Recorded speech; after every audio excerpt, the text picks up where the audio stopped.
Hello, good morning everybody. So, welcome to this class where we are talking about the mineral fertilizers and we were with urea. So, we are talking in the last class about how we use the different kinds of its activity for urea, and we have reached here where we have seen that the certain kind of resin which are also made of urea. And so, if you have as a raw material, you can get the corresponding urea formaldehyde resin as well as urea formaldehyde with another component. The third component is the melamine, and you get that resin, and we have also told you that how reaction wise how the formaldehyde molecules are important in coupling this urea formaldehyde resin formation, that means the polymerization. So, there are large other number of uses also urea has. So, one such example is typically a different one, where we can use urea as a selective non-catalytic reduction material. So, the process is known as SNCR, selective non-catalytic reduction process or selective catalytic reaction. So, we should have something where we see that urea can function or can trigger those catalytic reactions to reduce the NOx pollutants. That means, NOx pollutants we all know that these are the different types of nitrogen oxides, because we know starting from your NO, simple NO, the nitric oxide, and where you have the nitrogen oxidation state is +2, because when you have a nitrogen oxidation state of +1, it is N2O, the nitrous oxide. So, nitrous oxide, nitric oxide to up to you can reach up to N2O5, where the nitrogen oxidation state is +5. So, these properties we know well, and we studied a lot about their reactivity pattern. So, in this automobile exhaust, which is basically polluting our environment, particularly the large cities and the towns, and the metropolitans are heavily polluted with this NOx pollution. So, NOx pollution is nothing but depending upon the magnitude of X and the number of nitrogens, that means the corresponding oxidation states of the nitrogen. Its corresponding potential for oxidation reduction, whatever you think of, is completely different. So, when you have the oxygen, you get that means that those NOx can be used as the typical oxidizing agents. So, if you have some very cheaply available and a suitable reduction agent or reducing agent such as urea, what happens? So, if you collect those exhaust gases, because the initial trial, the laboratory trial or some bigger scale trial for this reaction, we see that whatever amount of this NOx were present from the corresponding exhaust gases, that means the combustion of diesel, the dual fuel or the natural gas engines, because nowadays we know that we are running large number of auto rickshaws and all others by LPGs or CNGs. So, the natural gas burning process, where you have the corresponding hydrocarbons, and we have some the nitrogen also, because it is burning in presence of the air. Air has typical amount of nitrogen. So, during that burning process also we produce the NOx. So, this NOx can now be used for the reduction reaction with the urea.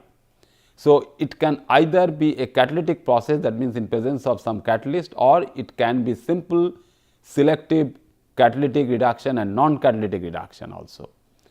So, we take the example of simple NO, the nitric oxide, where X is equal to 1.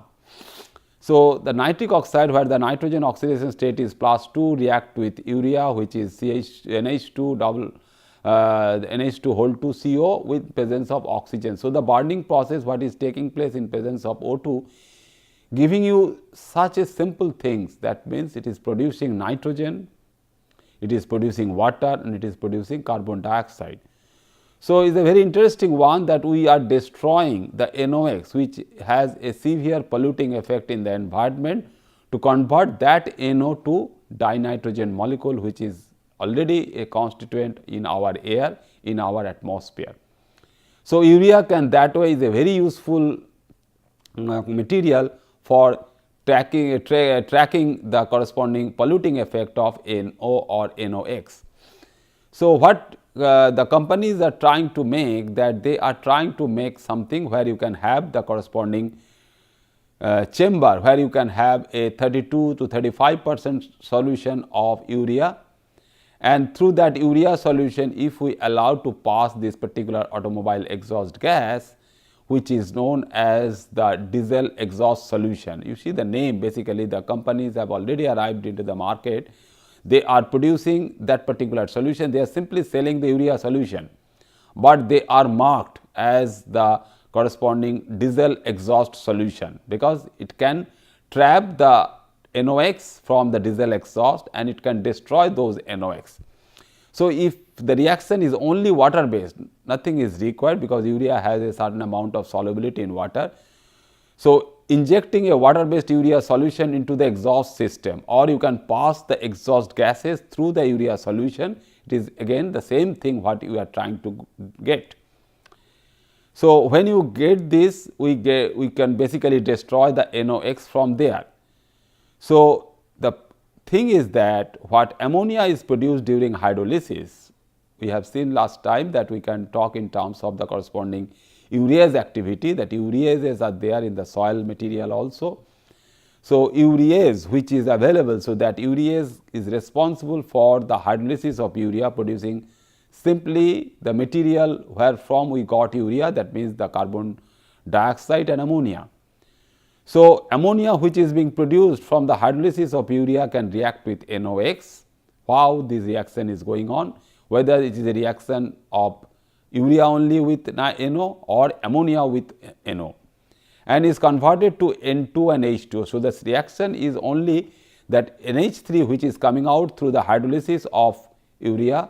So, we must have certain condition that in situ we should be able to hydrolyze urea to ammonia, and that ammonia is basically reacting with your NO or NOx, producing N2 and H2O, and at the same time during the production of your ammonia, carbon dioxide is getting liberated.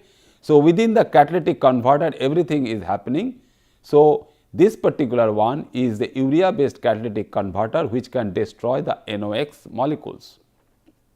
Now, we will move to the metal ion based fertilizers, that means the potassium containing fertilizer. So, we have seen nitrogen, we have seen phosphorus, and now we will see the metal ion containing fertilizer. So, phosphorus is basically a micronutrient for the plant life.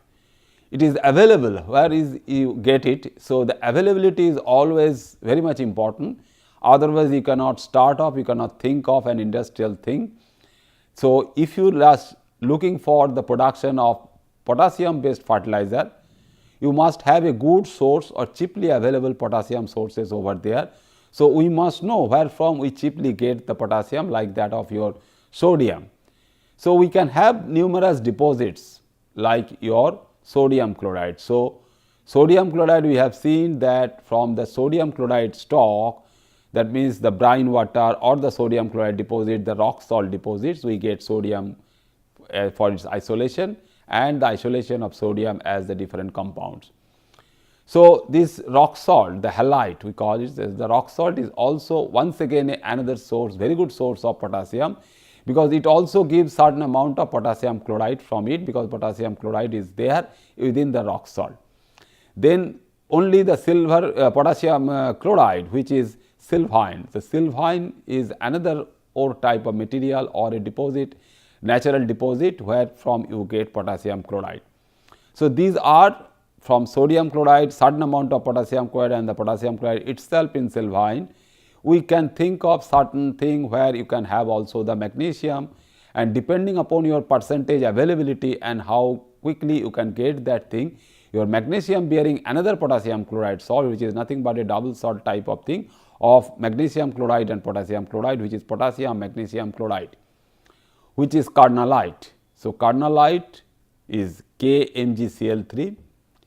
So, is some amount of is typically a double salt formula, 1:1 double salt formula, but interestingly when it crystallizes out, it has a definite composition, otherwise you cannot go for its crystallization. So, the challenge is that how you get the typical ore source, the mineral source, the powder form, and how you ultimately crystallize it, because during crystallization you are also improving the quality of the material, the purity of the material.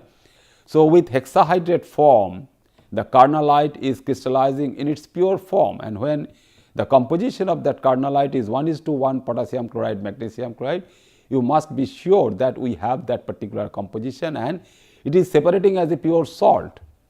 So, this industrial processes based on this type of salts is largely looking on the typical crystallization process or the fractional crystallization process. We can also have, instead of magnesium chloride, we can have magnesium sulfate also, what we know as a mag-sulf. So, magnesium sulfate can also be useful, and now potassium magnesium chloride sulfate, again you have a formula of 1:1 of KCl and MgSO4, but 4 of these double salts are entangled or having a network with 11 water molecules, which are known as water of crystallizations in kyanite. So, these are the typical sources. Little bit we should know, and we should know about the sources where from we get, because some countries are very rich in these materials and some are not. So, looking at from the industrial point of view, where you can start this industrial process of making potassium compound or making the potassium based fertilizers, we should always look at the corresponding availability or the cheap availability of that particular material in pure form. So, what we get is that when you make the fertilizer, we just simply put potassium chloride. So, the salt like your sodium chloride is the simplest possible salt, which we just simply give the input within the fertilizer, whether you have a nitrogen based fertilizer or a potassium based fertilizer, but we put potassium chloride, and the remaining being potassium sulfate, because you can have a corresponding check in the solubility. So, you have a basically a potassium chloride and potassium sulfate double salt into 9:, certain percentage, not even 9:1. Then you can have the potassium magnesium sulfate, the last one, the kyanite type of thing, and the potassium nitrate is also added. So, when we have these things, and how we separate out potassium chloride only, because our basic intention is to produce quickly the potassium chloride like your crystallization of sodium chloride. So, the first step from a mixture of other material, that means the separation technique. So, is the dissolution process, where you can see that the differences in solubility of the various salts, even if you think of that you have potassium chloride and you have sodium chloride, these two have different solubility. So, we must have a very good idea about the solubility of the corresponding salts when we talk in terms of your dissolution process as well as separation by crystallization.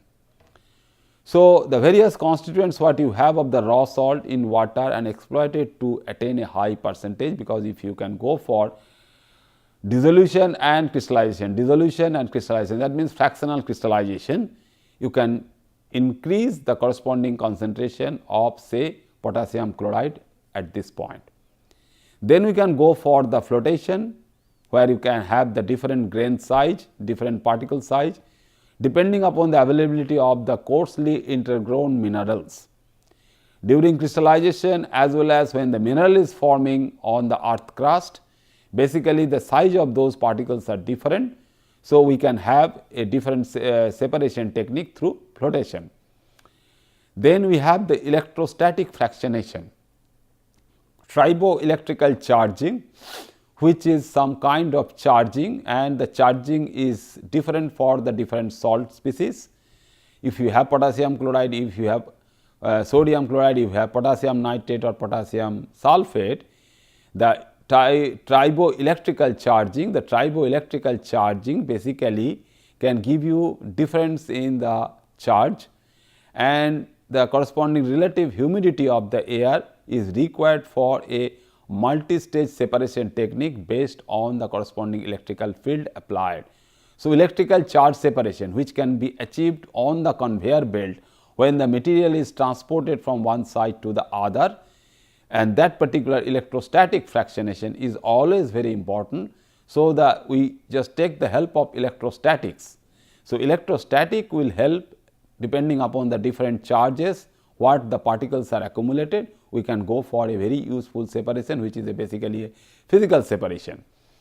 Then lastly, we can go for a gravitational separation, because depending upon your particle size, depending upon your density of the particles, density of the source, that means the density of the particles for the corresponding minerals or the ores, because depending upon its different types, that means whether you have a pure potassium chloride sample or it is mixed with magnesium chloride or it is mixed with magnesium sulfate, you can have the differently dense material in your hand. So, we go for salt solutions containing ferrosilicon serve as the gravitational liquid. So, one particular gravitational liquid, because dense liquid you should use, and particularly that dense liquid can separate, the heavier particles will settle down and the lighter particles will float, like that of our separation based on water or any other solvent. How we make now potassium sulfate? If we are able to make potassium chloride nicely in an industrial scale to a huge amount. So, the reaction, the typical reaction, textbook reactions are very simple, that if you have huge amount of potassium chloride, you try to react with sulfuric acid. Already we know that this mineral sulfuric acid we have, already we know how we prepare it. So, the industrial supply of that mineral is very much in hand. So, you directly react with sulfuric acid giving you potassium sulfate, but sometime the whole potassium chloride can be reacted in situ with sulfur dioxide also, when we do not want to use sulfuric acid, because the sulfuric acid is a costly material. So, if we want to go down its corresponding price for the process, we can use directly the sulfur dioxide, which is the raw material for sulfuric acid production, and the equivalent amount of oxygen from the air or some other sources and water, which is ultimately giving you during this reaction process the sulfate formation. So, in presence of KCl, what you can think of this particular second reaction, you look at that particular second reaction, you try to write it, that reaction, and what you can think of that in presence of KCl, what we are doing, we are also forming sulfate anions from sulfur dioxide, which is not so easy all the time.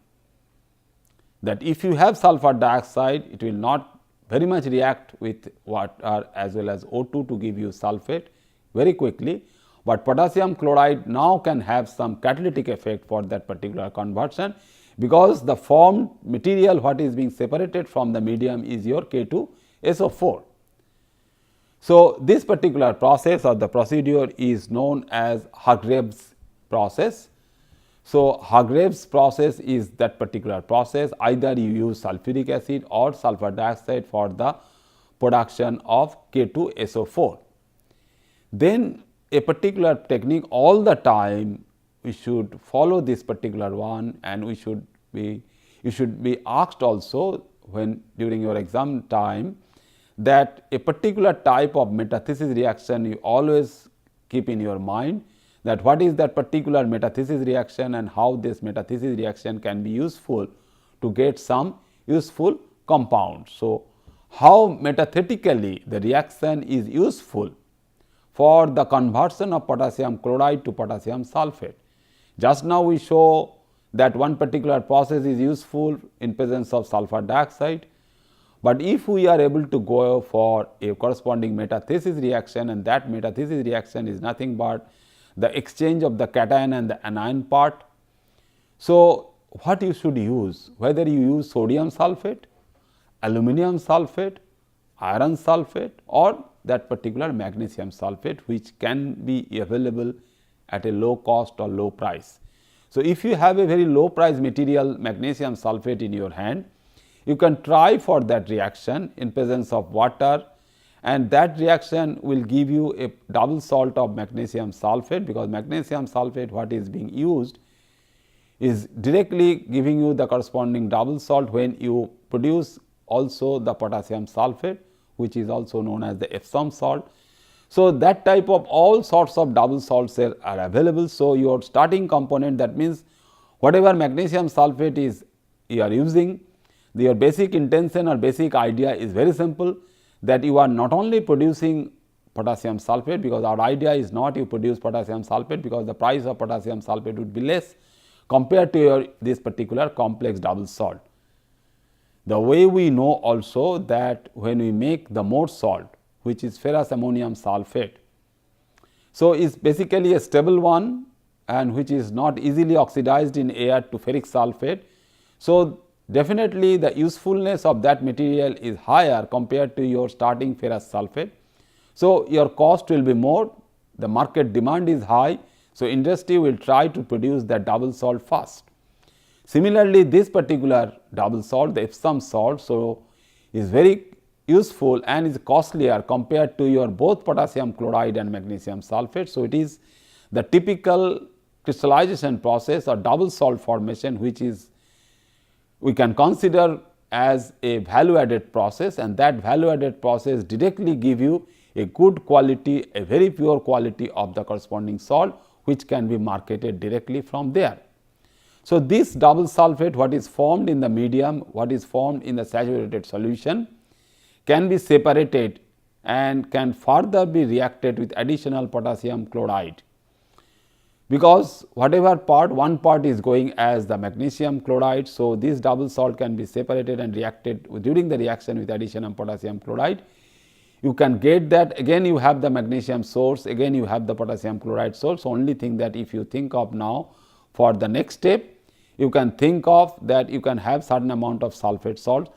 So this particular one, so in between that as intermediate you have this double salt, and that double salt is further reacted with the starting potassium chloride.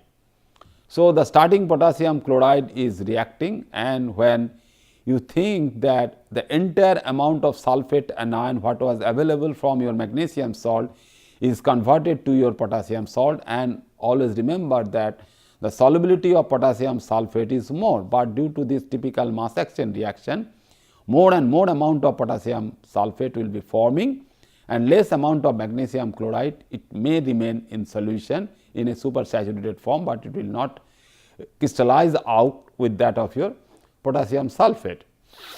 So these crystallization techniques are all the time very useful, and it can apply for also your formation of potassium nitrate, because the nitrate salts are much more soluble than your corresponding sulfate salts.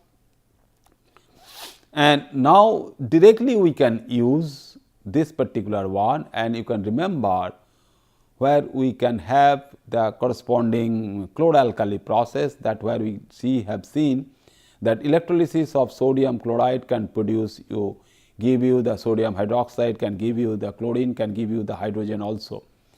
Similarly, during the production of potassium nitrate, which can be industrially very beneficial also, and you can use the mineral acid nitric acid, not any other nitrate salt by metathesis or double metathesis type of thing, but directly the acid is used for its corresponding anion supply in presence of oxygen, because oxygen is utilized for your oxidation. So as we all know that both nitric acid and oxygen, both of them are oxidizing agent. So you can have this particular effect, but the consumption of nitric acid as the oxidizing agent is not taking place here, because we want to have the intact nitrate as the anion from nitric acid to be converted, to be taken away by potassium ions to form potassium nitrate. Only the oxygen what is used for its reaction, that oxygen is utilized for your oxidation of chloride ion to produce chlorine. So not only you are making potassium nitrate in this particular reaction, but also you are producing chlorine. So you have to separate, that is a gas which is coming out from the reaction medium. From the top you can collect it, and that particular collection we can store it, and we can put everything in the cylinder for storing chlorine also. And the process is in fact much more complex than the equation shown, because this equation. So everywhere, as I told repeatedly, every time I mention that whenever a particular reaction is shown, because we are talking in terms of the reaction, then we are talking about the corresponding part where you can have the corresponding complications. So whenever we write a particular type of reaction, it is not very easy to do that particular thing in industrial scale. So the reaction is much more complex, because you are using huge amount of the material, and that material is not able to react directly when you increase the bulk of the material.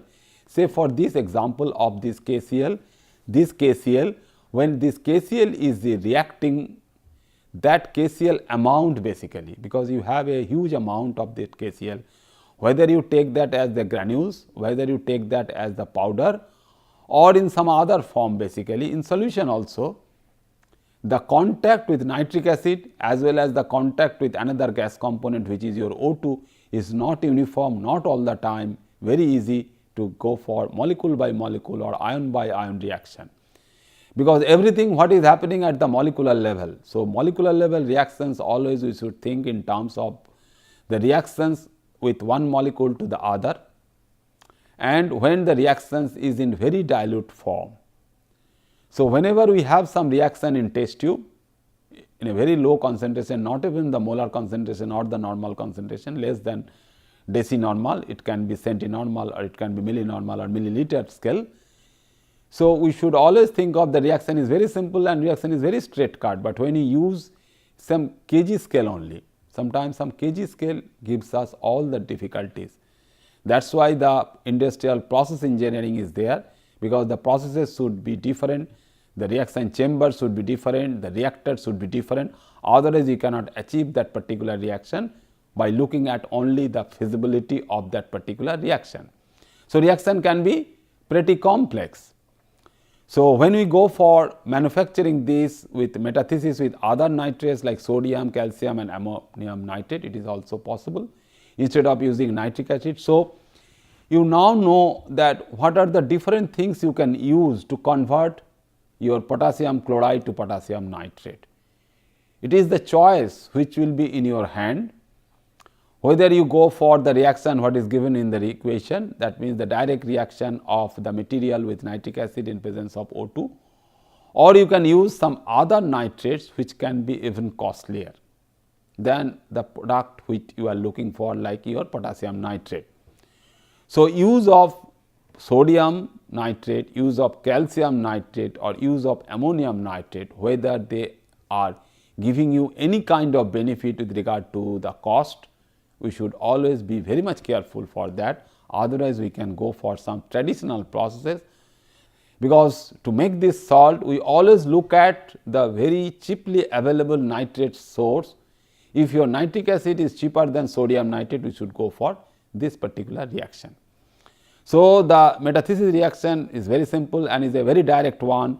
So, you have KCl reacting with sodium nitrate, you have the corresponding one, that means you can get it for your simple thing, that means the sulfate salt also.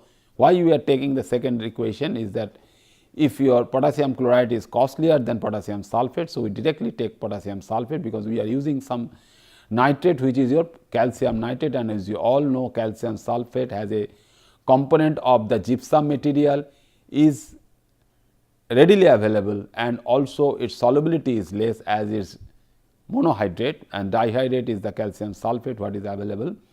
So, gypsum what we use as the calcium disulfates, and the plaster of Paris is the monohydrate one, where one of the water of hydration we take out, and that can readily take back that particular material and give you the corresponding plaster of Paris for very many purposes, like your simple coating of the our walls, interior walls of the building. So, POP coating we call is the POP, plaster of Paris coating, which is we can get it from your calcium sulfate dihydrate. So, along with your potassium nitrate, what we are making here is that we are getting some amount of gypsum type of material in our hand. So, we are finishing here the mineral fertilizer part. So, we will be coming here next in our next class, that the other area where we can talk about the metals as well as their compounds. So far whatever we have talked about, particularly this mineral fertilizers, we have also talked about the potassium as your potassium sulfate, potassium nitrate and potassium chloride preparation. So, if you consider that can also be a corresponding metal as well as the metal compounds, that we will see in our next class. Okay. Thank you very much.